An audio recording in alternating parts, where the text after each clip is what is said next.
नमस्कार, मेरा नाम जितेंद्र कुमार चंचल है और आप देखना शुरू कर चुके हैं द हिस्ट्री ज्ञान। हम लेकर हाजिर हैं प्रेरक कहानियों से जुड़ा कार्यक्रम जीवन कथा, जिसमें हम सुनाते हैं जीवन संघर्षों से जुड़ी कहानी जो आपकी ज़िंदगी को बेहतरीन बना सके। कहते हैं, जब आप पूरी एकाग्रता, लगन और जी जान से कोई कर्म करते हैं तब पूरी कायनात भी आपको सफलता दिलाने में लग जाती है। बुद्धि, सोचने समझने की शक्ति, प्रतिभा न तो पैसे की मोहताज होती है और न ही गरीबी और संसाधन के अभाव की। आपके कर्म आपके सफलता और समृद्धि का पर्याय बनते हैं। हालांकि सभी के सफलता के मायने अलग अलग होते हैं, लेकिन जब भी आप सफल हों, अपने अतीत को कभी न भूलें। उन लोगों को जरूर याद कीजिए जिन्होंने आपकी सफलता के पीछे काम किया है। किसी ने बड़ी कमाल की बात कही है कि जो इंसान खुद के लिए जीता है उसका एक दिन मरण होता है, लेकिन जो इंसान दूसरों के लिए जीता है उसका हर दिन स्मरण होता है। आज की कहानी कुछ इसी तरह की है, सुनिए। एक गरीब पिता अपनी बेटी के साथ शहर के एक बहुत महंगे होटल में पहुंचा। उस गरीब पिता ने फटे पुराने कपड़े पहने हुए थे और उसकी बेटी ने स्कूल की ड्रेस पहनी हुई थी, क्योंकि वह स्कूल से सीधा उसको लेकर होटल आया था। जब वो दोनों होटल के अंदर पहुंचे तो वेटर ने पूछा, सर आप क्या खाना पसंद करेंगे, अपना ऑर्डर बता दीजिए। उस बेटी के पिता ने कहा, मेरी बेटी के लिए एक प्लेट पाव भाजी लेकर आ जाइए। वेटर ने कहा, सर आप कुछ नहीं लेंगे, आपके लिए कुछ लेकर आऊं? उस गरीब पिता ने कहा, मुझे कुछ नहीं चाहिए। आज मेरी बेटी के लिए पार्टी है।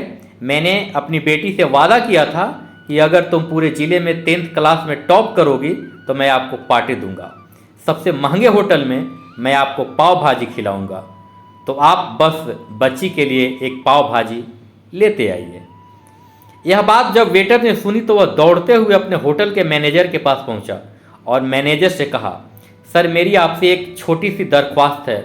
आप मेरी सैलरी में से पैसे काट लेना, लेकिन आज मैं चाहता हूं जो बच्ची उस टेबल पर बैठी है अपने पिता के साथ, उसके पिता को भी एक प्लेट पाव भाजी खिलाई जाए। जब उस बच्ची ने पूरे ज़िले में टॉप किया है, सर वो गरीब पिता है, ज़्यादा पैसे नहीं होंगे, इसीलिए कह रहे हैं कि सिर्फ बच्ची के लिए ही ले आओ। तो सर मैं चाहता हूं कि मेरी तरफ से उन्हें भी पाव भाजी खिलाई जाए। होटल के मालिक ने जब ये बात सुनी तो कहने लगा, अरे क्या बात कर रहे हो, आज हम सब मिलकर इस खुशी को सेलिब्रेट करेंगे। तुम उसके पिता के लिए पाव भाजी लेकर जाओ और उस लड़की के लिए भी। पैसे मत लेना, 3-4 प्लेट पाव भाजी पैक भी करा कर ले जाओ और साथ में 2-3 किलो मिठाई के डब्बे भी। और उनसे कहना कि यह पार्टी होटल की तरफ से है, हमारी बेटी ने पूरे ज़िले में टॉप किया है। उनसे कहना कि पूरे मोहल्ले में मिठाई बांटिए और जश्न मनाइए, चिंता मत कीजिए। जब ये बात होटल के मालिक ने कही तो वेटर खुश हो गया। उसने कहा, क्या बात है सर, कितने अच्छे मालिक यहाँ मैं नौकरी कर रहा हूँ। जब वेटर 3-4 प्लेट पाव भाजी लेकर पहुँचा तो यह देखकर लड़की के पिता चौंक गए और बोले, मैंने तो सिर्फ एक प्लेट ही पाव भाजी मंगवाई थी, इन सबको लेने के लिए मेरे पास तो पैसे नहीं हैं। वेटर ने कहा, क्या सर शर्मिंदा मत कीजिए, यह हमारी तरफ से है। ये मेरी बेटी आपकी ही नहीं हमारी बेटी भी है, जिसने पूरे ज़िले में टॉप किया है। यह मिठाई के डब्बे और 3-4 प्लेट पाव भाजी पैक कर दी है, आप इन्हें लेकर के जाइए और जश्न मनाइए। पिता और पुत्री खुश होकर वहाँ से चले गए। वक्त कभी रुका नहीं है, समय और परिस्थिति कब किस और करवट ले ले कुछ भी नहीं कहा जा सकता है। इस बात को कई साल बीत गए और उस बेटी ने इतने साल कड़ी मेहनत की और यूपीएससी की तैयारी करके जिला कलेक्टर बन गई। किस्मत थी ऊपर वाले की, या कहा जा सकता है कि करिश्मा था उनका। एक जिला कलेक्टर की पोस्टिंग उसी जिले में होती है जिस जिले में वो शहर पड़ता था। एक दिन उस होटल में उनके द्वारा सूचना दी गई कि कलेक्टर मैम आने वाली हैं और उसी होटल में खाना खाने वाली हैं। कलेक्टर साहिबा की आने की खबर मिलते हैं उस गांव के सभी लोग कलेक्टर साहिबा को देखने के लिए वहां पहुंच गए। किसी को इस बात का बिल्कुल भी अंदाजा नहीं था कि ये वही पिता और बेटी हैं। जब कलेक्टर साहिबा अपने पिता के साथ होटल में पहुंची तो उन्होंने होटल के मालिक से कहा कि क्या आपने हमें पहचाना? हम वही पिता पुत्री हैं जो मेरे 10th क्लास में टॉप करने पर आपने हमें पार्टी दी थी। हम वही पिता पुत्री आज फिर से आए हैं आज आपको और आपके पूरे स्टाफ को और पूरे गांव को पार्टी देने के लिए। आपने उस दिन गरीबी का साथ दिया था, गरीबी का सम्मान किया था।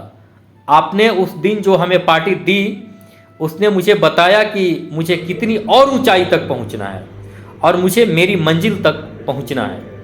आपने मुझे एक नई प्रेरणा दी थी और मैं आज उसी प्रेरणा का एहसान चुकाने आई हूँ। कलेक्टर मैडम अपने मन की बात कहती जा रही थी और उनकी आंखों से आंसू झरझर बहते जा रहे थे। होटल का मालिक और वेटर दोनों हाथ जोड़कर खड़े थे और कह रहे थे, क्या बात है ऊपर वाले।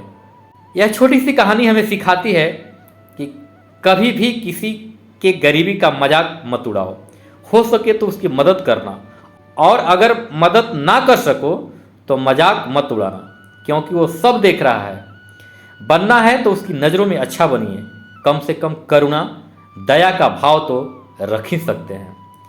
आज की कहानी में इतना ही। यह कहानी आपको कैसी लगी आप हमें कमेंट के जरिए बता सकते हैं। आप अगर YouTube पर सुन रहे हैं तो सब्सक्राइब कर घंटी का बटन अवश्य दबा दें, ताकि आने वाले हर एक वीडियो का नोटिफिकेशन आप तक पहले पहुंच सके। फेसबुक और इंस्टाग्राम पर सुन रहे हैं तो हमें लाइक और फॉलो जरूर कर लें। नमस्कार।